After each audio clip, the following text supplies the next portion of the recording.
নমস্কার বন্ধুরা, আজকে চলে এলাম আবার একটা নিউ ভিডিও নিয়ে। তো ফার্স্টেই তোমাদের আজকে লাঞ্চে মা ভাত বাড়ছে, এটা তোমাদের ক্লিপটা দেখিয়ে দিলাম। আর আজকে জানো তো, বাবা পুঁটি মাছ এনেছিল বাজার থেকে, বেশ বড় বড় ডিমওয়ালা পুঁটি মাছ।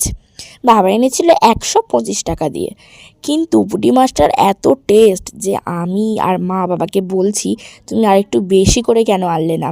আসলে বাবা ভেবেছিল হয়তো ভালো খেতে হবে না, কম করেই নিয়ে যাই। কিন্তু আসলে পুঁটি মাছটা পুরো দেশি পুঁটি মাছ ছিল, আর খেতে দারুণ টেস্টি ছিল। আর প্রত্যেকটা পুঁটি মাছেই ডিম ছিল। মা একদম সর্ষে পোস্ত দিয়ে কষা কষা করে পেঁয়াজ দিয়ে পুঁটি মাছটা রেঁধেছিল, দারুণ লাগছিল খেতে।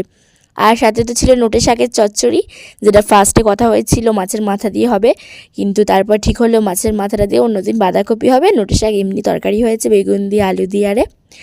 আর সাথে ছিল মাছের তেল ভাজা, যেটা আমার খেতে বরাবরই মোটামুটি ভালোই লাগে। সব দিয়ে লাঞ্চটা বেশ ভালোই